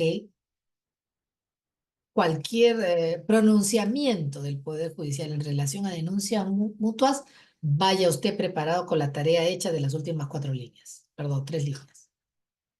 Vaya usted con la tarea hecha. O sea, usted alegue, formule, tenga preparado, ¿cierto?, su discurso, lo que usted va a decir con respecto a las relaciones de poder entre ellos, con respecto a discriminaciones o vulnerabilidades que su cliente le pueda manifestar, aunque su cliente no se dé cuenta, a lo mejor usted tiene otras personas que le puedan proveer de la información, que sean del círculo cercano a la señora, ¿ok? Independientemente, como dice ahí, del orden de las denuncias. La ley 31715 nos habla de que las 24 horas cuentan desde que toma conocimiento de la denuncia, el juzgado, no la comisaría, el juzgado. La comisaría es 24 horas y el juzgado empieza a contar sus 24 horas desde el momento que toma conocimiento, porque eso tampoco no estaba definido y por eso esta ley tuvo que hacer la precisión, porque el juez decía, pero ¿por qué me cuentan a mí las 24 horas desde que el comisario recibió? Si yo no estaba ahí, ¿yo qué posibilidad tenía de actuar en ese momento? Ya me dejaron con 12 horas menos. Es más, me puede llegar a mí el caso en la hora 23. ¿Y qué voy a hacer yo en una hora? Si tengo un altillo como de 6.000 casos iguales.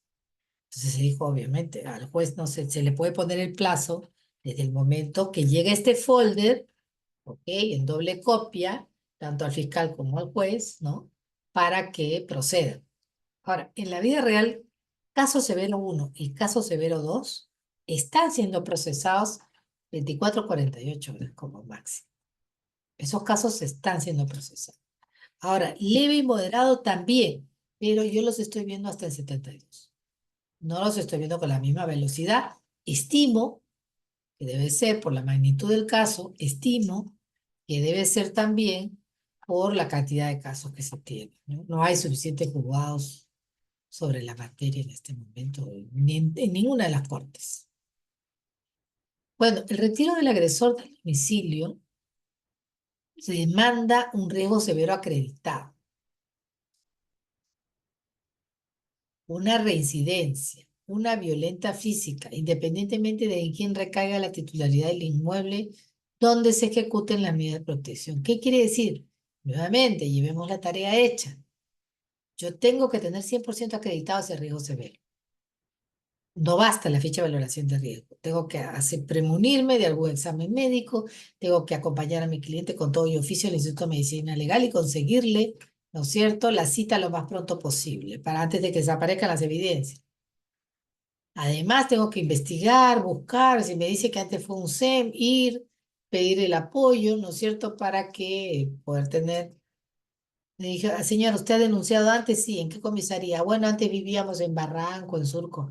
No se preocupe, señora, ahí voy a ir a investigar.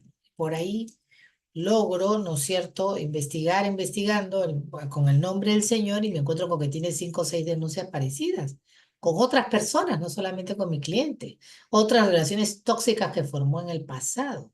Y eso también el policía lo puede sacar apretando un botón, ¿no es cierto?, porque ahí tienen los antecedentes. En el supuesto de riesgo moderado acreditado, si bien el inmueble pertenece a la sociedad conyugal, el agresor será conminado a abandonar el bien inmueble, caso contrario será retirado por la Policía Nacional del Perú. Y en los casos leves, recién en los casos leves, vamos a evaluar quién es el propietario del inmueble. Es decir, ahí el juez se toma un poco más de tiempo para ver si amerita que la persona abandone el inmueble o a través de las terapias se pueda esta familia volver a la armonía, recomponerse. Si se da el caso, si se dan las circunstancias, ya eso queda a criterio del juez. Entonces, aquí tenemos también algunos criterios para dictar las medidas de protección. Son el resultado de la ficha, el resultado de los informes sociales emitidos por entidades públicas competentes. En este caso, lo único que los emite es el Ministerio de la Mujer. Ni el Ministerio de Justicia ni el Ministerio Público emite informes sociales, al menos no dentro de las 24 horas, ¿no? Y bueno, aquí están los 3 niveles de riesgo. También el checklist.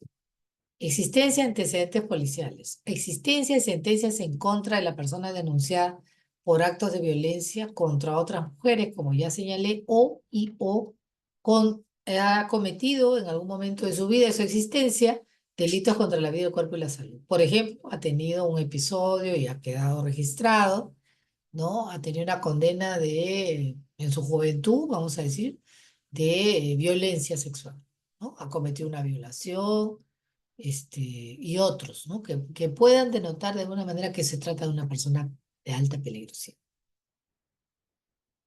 Relación entre la víctima con la persona denunciada. Estos temas es lo que usted debe mencionar cuando usted hace el resumen de su caso, cuando le permiten el uso de la palabra. Mire, la relación de mi víctima con la persona denunciada es que Mi patrocinada es una persona ama de casa, 25 años de matrimonio, ¿no? Ella está completamente subyugada en su voluntad. Hay una gran diferencia de edad, ¿no? Ella tiene, por decir, 45 años y la otra persona tiene como 60, ¿no? Desde su juventud, pues ella se convirtió en independiente, nunca trabajó, nunca estudió. Además, pues tiene una condición, no sé, persona con discapacidad, pertenece a otra clase social distinta, ¿no? La gravedad del hecho, la posibilidad de una nueva agresión, todos estos aspectos van a ser evaluados por el magistrado, pero usted los tiene que sacar a relucir de la manera que mejor favorezcan a su patrocinada, siempre y cuando a usted le quede claro que todo lo que usted está diciendo es cierto. Aquí, por ejemplo, les estoy compartiendo una prohibición de generar cualquier conflicto, ¿ok?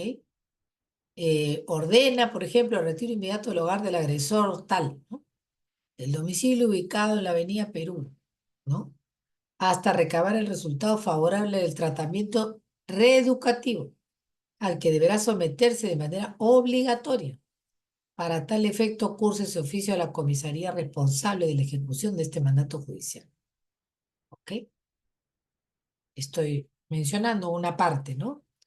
Eh, Se acumularon dos expedientes, se ratificaron las medidas de protección primigeniamente dictadas y se ampliaron las medidas de protección, ¿ok?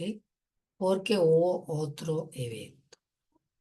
Entonces, con ese mismo celo del magistrado, que ordenó su tratamiento, también le dijo que no se puede acercar de impedido del denunciado tal de acercarse a la víctima cual. En su domicilio, miren, se ha tomado el tiempo de detallar, en su domicilio, en lugares públicos o privados donde aquella se encuentre, salvo cuando ejerza régimen de visita de sus menores hijos en un horario perpetuo y en estado ecuánime. Prohibición que permanecerá hasta recabar el resultado favorable del tratamiento. También dispuso la asignación económica de emergencia de 1.000 soles para su menor hijo, ¿cierto? Que deberá depositar directamente en el Banco de la Nación. También le ordenó cumplir estrictamente las medidas de protección dictadas por esta judicatura a favor de la víctima bajo expreso apercibimiento de ser suspendido en el ejercicio de la patria potestad. Es decir, el señor se estaba jugando en la patria potestad aquí si es que incumple. También en la tenencia o el régimen de visitas que pudiera corresponder en caso de incumplimiento, debiendo la comisaría responsable de la ejecución estar alerta, dice así, al llamado de asistencia para la intervención inmediata. Y exhortó, ¿no es cierto?, a los responsables de la comisaría a realizar acciones para evitar nuevos ataques hacia la víctima. Les ordenó además el patrullaje permanente, hacer efectivo el apercibimiento decretado en el expediente cual remítase copias al Ministerio Público por el delito de resistencia y desobediencia a la autoridad. Dice que la comisaría debe acudir de manera inmediata a la víctima con la sola petición verbal y presentación de la presente resolución. Entonces, así como ustedes pueden observar, esto es lo que nosotros estamos llamados a conseguir para nuestros patrocinados.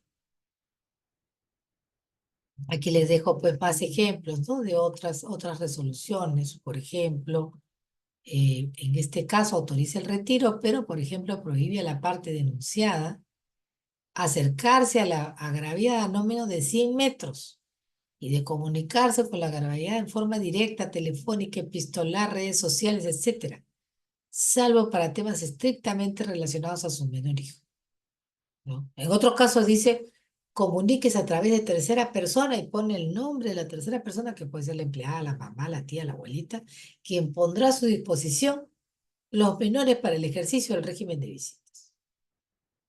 Entonces se dan cuenta, siempre el juez tiene diferentes fórmulas, no es que copia y copia, no, tiene diferentes fórmulas adaptadas para cada caso.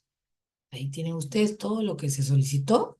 Seguramente que su abogado solicitó, mire, varias medidas, todo eso le concedieron. Y le dieron también como medida cautelar la tenencia provisional de su menor de 15 años. Muy bien.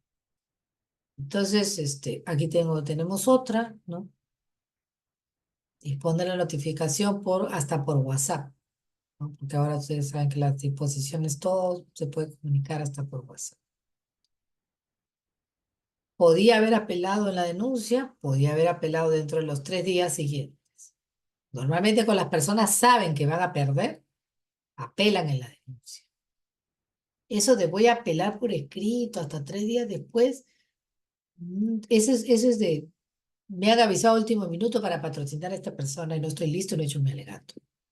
Aunque también es válido hacerlo.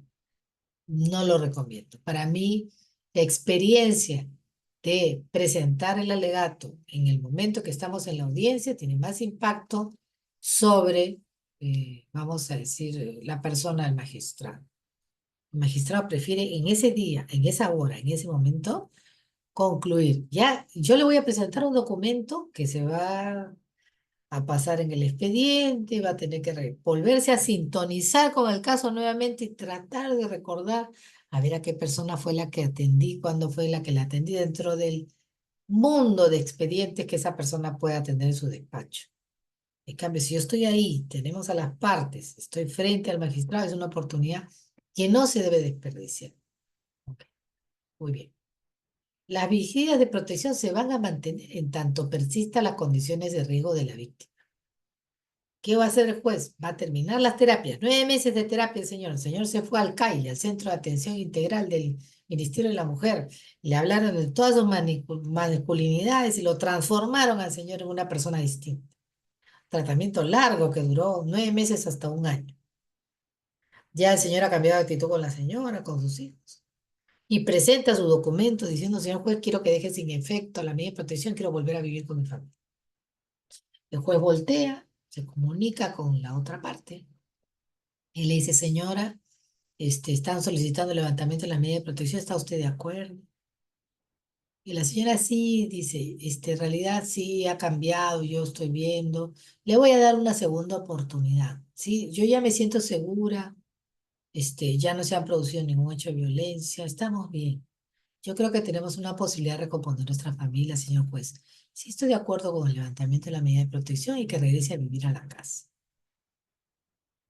Entonces, recién con el consentimiento y además otra evaluación que hace el equipo multisectorial del Poder Judicial, recién ahí, recién en ese momento, repito, después de eso, el juez dirá, se levanta la medida de protección.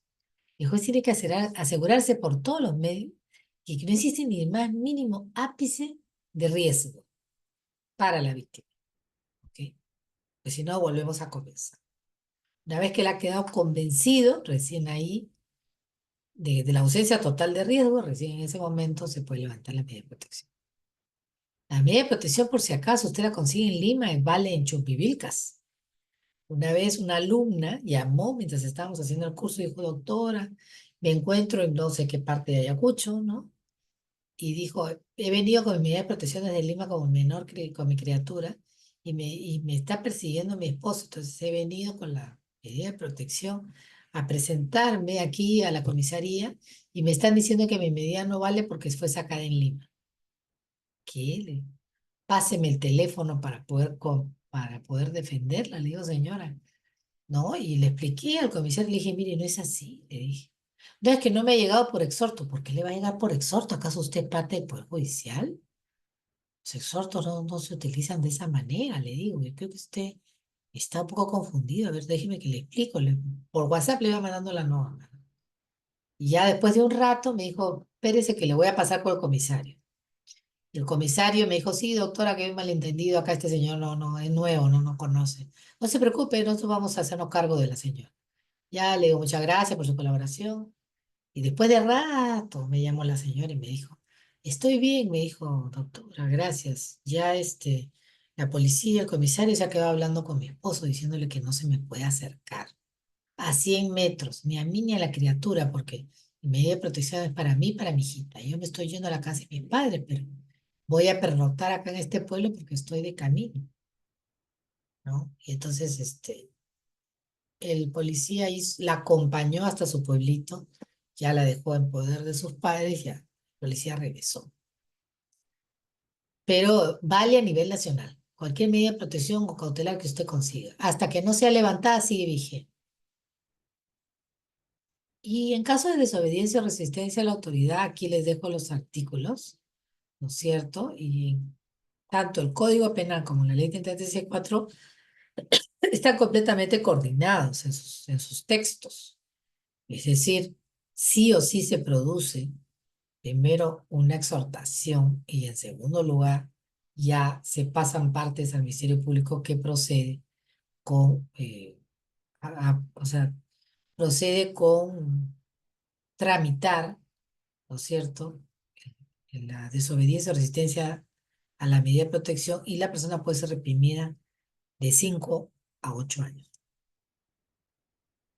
Las cautelares ya las hemos visto, ¿no? Entonces yo hasta aquí quisiera llegar para dejarles a ustedes la oportunidad de poder contestar, porque he visto que dan como 10 preguntitas ahí esperando, ¿ok? Les agradezco mucho esta presentación hasta el final, queda con ustedes. Muchas gracias. Luego voy a empezar a leer las preguntas. Hay bastantes. Por acá estamos. En el primer caso, usted lo considera moderado porque no hay afectación física, pero si hablamos de violencia psicológica, puede haber una afectación severa, dado que la persona ya se encuentra imposibilitada y vulnerada. Sí, efectivamente, Ángela, es verdad. Moderado por temas psicológicos también hay. Yo di el ejemplo de físico porque, vamos a decir, desde el punto de vista pedagógico es más fácil visibilizar. Lamentablemente, para que la persona consiga cita para violencia psicológica, demora. Demora bastante.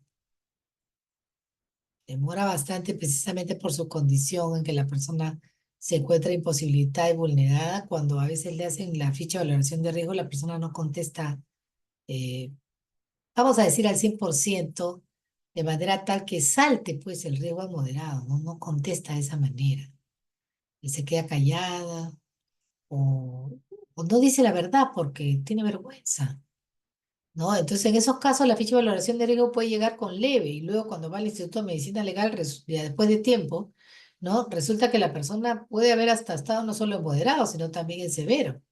La persona puede haber tenido desde intentos suicidas, ¿no? Pues ya en su desesperación porque es víctima de violencia. Y eso sí, sí pasa. Pasa bastante con adolescentes. Tienes razón, Ángela, tienes razón. Puede haber moderado que tenga la violencia psicológica. ¿En qué caso se podría considerar violencia física mutua, teniendo en consideración que muchas veces la víctima, cuando el agresor le aprieta el cuello, ella al sentir la falta de aire, lo empuja con sus pies y le ocasiona lesión física? ¿Se podría considerar violencia física mutua? No, ahí no, porque cuando le hacen la evaluación en el Instituto de Medicina Legal, supongamos que la señora está con suerte y le dan cita para ese día. ¿Por qué? Porque la señora viene con los dedos marcados acá. Entonces, inmediatamente el juez dice intento de feminicidio. ¿Por qué? Porque toda herida, ¿ok?, formulada en el cuerpo de una persona, en la cual la persona puede haber muerto de asfixia, ¿ok? En la lectura de las evidencias criminológicas, eso es ¿no es cierto? El agresor pretende matar a la víctima y que lo último que la víctima vea sea su rostro, en un último acto perverso, vamos a decir, de poder, de ejercicio de poder sobre la víctima. ¿Ok? Entonces, cuando es apretón de cuello, normalmente se empieza a tratar el caso como intento de feminicidio, porque se sabe que si esa violencia hubiese continuado, la persona estaría muerta. Y entonces hemos tenido casos en donde las personas llegan al centro de emergencia mujer con la mano marcada ahí, o no, que de alguna manera manifiestan, además cuando se les está preguntando, y ya no se han dado cuenta que son víctimas de intento de feminicidio. Saben que es grave que les aprieten el cuello y que haya podido quedarse sin oxígeno, pero no llegan a dilucidar que eso es intento de feminicidio. Creen que es maltrato, creen que es violencia física, hasta ahí, pero no llegan a darse cuenta del riesgo en el que está su vida. Entonces, si la persona repele esta agresión, ¿ok? Si la persona repele esta agresión, pateando, golpeando y casi siempre arañando el rostro de la otra persona porque es lo que tengo más cerca, ¿no? Más a disposición para poder hacer, no se considera, no se considera en ese caso que se trataría de agresiones mutuas. Se trata de lesiones en defensa personal, defensa de su propia vida y o la vida de terceros. ¿Cuál es la diferencia entre asignación económica de emergencia y asignación anticipada de alimentos? La, la norma nos habla de que ambas son sinónimos. La asignación económica de emergencia se da en el proceso de la ley 3364 y es por decir 1.000 soles para 2 niños. Pero usted se va a un proceso de alimentos y lo primero que hay una doble pretensión en un proceso de alimentos. Primera pretensión, señor juez, mientras usted se decide por si me van a dar la pensión de alimentos completa que estoy pidiendo de 3.000 soles o no, denme una asignación anticipada de alimentos de 1.500 para poder sobrevivir el proceso. ¿Se da cuenta? Esa es la denominación que se le ha dado en ambos procesos, pero en romance, en buen romance, vamos a decir en la práctica, la consecuencia es, esta persona está recibiendo una asignación por el momento, en tanto sale la sentencia o se toma la determinación final. En la ley 3364 se llama de esa manera y en la pensión de alimentos, en el proceso civil, se llama de esta otra manera. Pero en ambos casos, las personas, eso se da cuando en la ley 3364 se da periodo de parte o de oficio, es decir, el niño nunca sale de ahí sin el pan bajo el brazo en ese proceso, pero en la pensión de alimentos es a pedido de parte. Como segunda pretensión en la pensión de alimentos ya está la pensión de alimentos fuerte que estoy pidiendo de 3.000 soles mensuales. Sí, claro, pero mientras el juicio avanza, que puede demorar 7 meses o Dios sabe cuánto, ¿de qué van a comer mis hijos? Usted me tiene que dar algo anticipado, porque ¿de qué van a comer mis hijos? ¿No? Y entonces esa es la asignación anticipada de alimentos. Ok. ¿Es válida la notificación al agresor de la medida de protección utilizando medios tecnológicos como WhatsApp, chat celular y otros? No, lo que sucede es que le envían por ese medio la comunicación de que hay una medida de protección, que la medida de protección es tal, pero el encargado de notificarle al agresor de la medida de protección es la policía que se encuentra, vamos a decir, en la circunscripción donde está el señalado el domicilio del agresor en la demanda. Es presencial, es en vivo y en directo, no es por medios electrónicos. Creo que la clase grabada, eso es una pregunta para nuestros amigos anfitriones. Las medidas de protección son válidas a nivel nacional. La PNP tiene un sistema de registro donde se puede verificar. Así es, Giovanni, así es. Efectivamente. ¿En qué casos a un adolescente se le debe solicitar retiro del domicilio convivencial de la casa de sus padres o es que no podría darse? Muchas gracias por la respuesta. Bueno, habría que ver cuál es el motivo, ¿no? Yo tuve caso así de un adolescente de 15 años. La madre era una señora mayor de, vamos a decir, unos 67 años. El adolescente la golpeaba porque ella no quería darle dinero para el vicio, para comprarse cigarrillos o para comprar droga, ¿no? Y entonces ella solicitó, ¿no es cierto?, lo denunció a su hijo de 15 años, que como ustedes bien saben, al ser un menor de edad, pues no puede ir preso, ¿no? Y entonces lo detuvieron porque la señora estaba visiblemente, vamos a decir, era visible, tanto la violencia física como la psicológica, e inclusive la patrimonial, porque le había robado a su propia madre los ahorros del mes, con lo cual la señora se mantenía y preparaba comida para ambos. Entonces, y ya lo tuvo que denunciar porque ella no tenía fuerza física para luchar contra su menor hijo y fue sometido a medidas socioeducativas, ¿no? Estuvo un tiempo, vamos a decir, viviendo fuera de la casa, lo enviaron con algunos parientes y después de un largo tratamiento que duró como un año, recién regresó, eh, vamos a decir, distinto, ¿no? Ya con otra actitud más conciliadora con su mamá. Pero los hijos tienen el deber y el derecho de vivir con sus padres hasta su mayoría de edad. Si no existe, lamentablemente, o sea, es difícil, ¿no? Yo entiendo, pero los padres son responsables de sus hijos, de la salvaguarda de sus hijos. Y como en el caso de la señora tuvo que solicitar a la Unidad de Protección Especial del Ministerio de la Mujer que se hiciera cargo porque ella ya no podía. Que de ser el caso lo colocaran en un albergue, que ella iba a firmar lo que hubiera que firmar, o en un centro de atención residencial, porque simple y sencillamente su vida estaba en peligro. La señora trabajaba de sol a sol y el joven siempre se robaba el dinero, y no, a veces habían días en que no tenían para comer. A ver, tenemos aquí otro caso, cuando un bebé de 15 años agrede a su madre, quien en su oportunidad se defiende propiciándole heridas, el menor va primero a la comisaría de denunciar a la madre cómo interviene la demanda. La demanda no interviene, ya no tiene competencia. Interviene directamente la comisaría o el centro de emergencia mujer. Pero la demanda pierde competencia.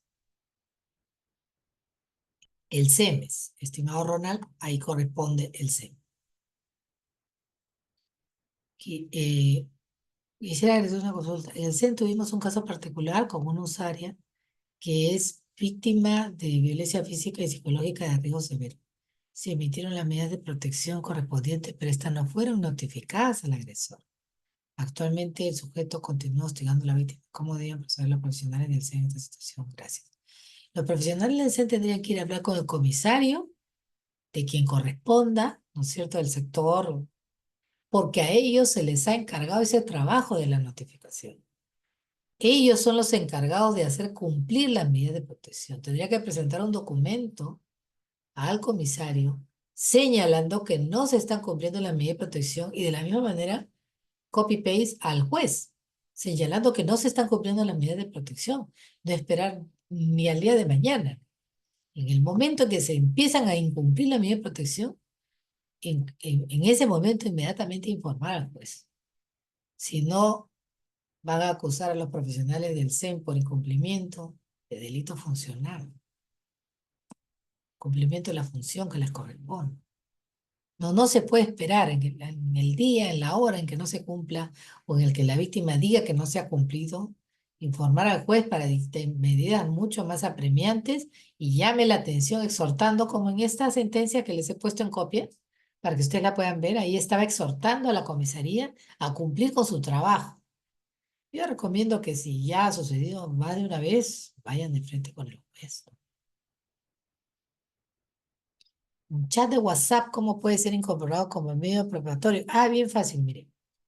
Usted le saca fotocopia a los textos. O sea, usted hace copy-paste, ¿no? A los costaditos del celular, hace clic, ¿no? Entonces, esa imagen usted la pone, la transpone a un Word, ¿ok? A una hoja blanca, ¿ok? Y luego lo imprime, va a la fotocopiadora y lo imprime.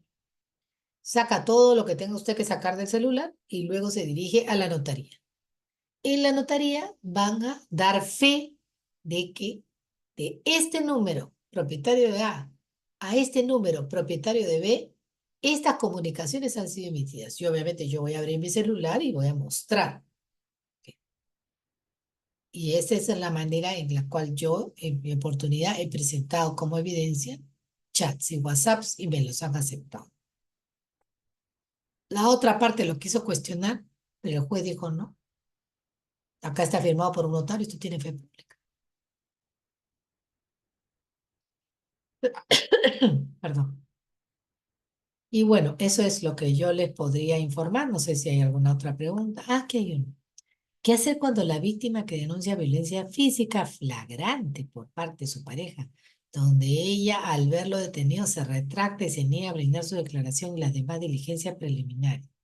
Así mismo, en estos casos, Giovanni, bien complicado. Bien complicado porque, según la norma, el señor fiscal debería seguir haciendo sus investigaciones junto con la policía, con o sin la anuencia de la víctima. Pero si además la víctima se retracta, lo cual es un síntoma de su alienación por parte del agresor, el Estado debería continuar haciendo el esfuerzo de proteger a la víctima. Pero lamentablemente esa parte de la norma no sé si es que no la comprende o no saben cómo proceder o no hemos encontrado la fórmula. Si hay algún fiscal acá, por favor, que pueda precisarlo. Todos esos se van al archivo. Por experiencia, yo he visto ya como, no míos, pero de otros colegas a los cuales he aconsejado, 7 que se han ido al archivo. Con el mismo razonamiento, la persona no se presentó, se le dio el oficio y no fue, archivo. O sea, no hay, seguramente por la poca capacidad de personal que hay, ¿no? Pues se requeriría pues mucho personal para estar persiguiendo el delito sin la anuencia de la víctima. Complicado. En estos casos se van al archivo. Asimismo, cómo actuar con aquella víctima de violencia que, pese a que el juez ha ordenado el retiro de la zona de domicilio, ella se muestra de acuerdo, se niega a aceptar alegando que es dependiente económicamente del denunciado. Ahí, por ejemplo, no se ha ejercitado adecuadamente o la medida de protección que le han dado no ha sido la adecuada. Porque si hay retiro del hogar, inmediatamente y la señora es dependiente, han debido darle su asignación económica. Si le daban la asignación económica, estoy seguro que la señora no lo recibe. Entonces ha faltado darle esa asignación económica para darle la libertad a la señora ya de no recibirlo. Son poquísimos los casos que el fiscal solicita prisión preventiva para el agresor. Solo lo hacen cuando el caso se vuelve mediático. Sí es cierto. Eso sí es cierto. ¿De qué depende o por qué lo hacen? Es una respuesta que no tengo. Pero yo sí he visto que cuando hay la prognosis de la pena pensada para la conducta delictiva evidenciada por el señor fiscal en sus investigaciones es menor a 4 años, no dictan prisión preventiva. Pero por otro lado, he visto en provincia, en Vainas, a un juez que sí dictó una medida de protección.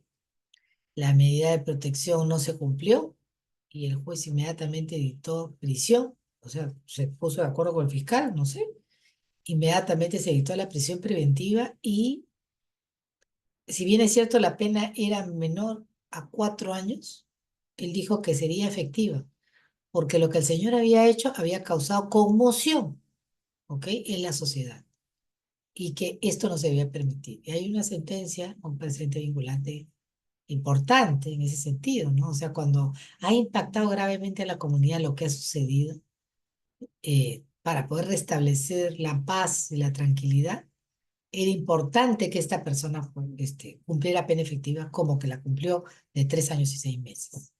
No era 4, pero eran 3 años y 6 meses. Entonces, como digo, hay diferentes criterios, ¿no?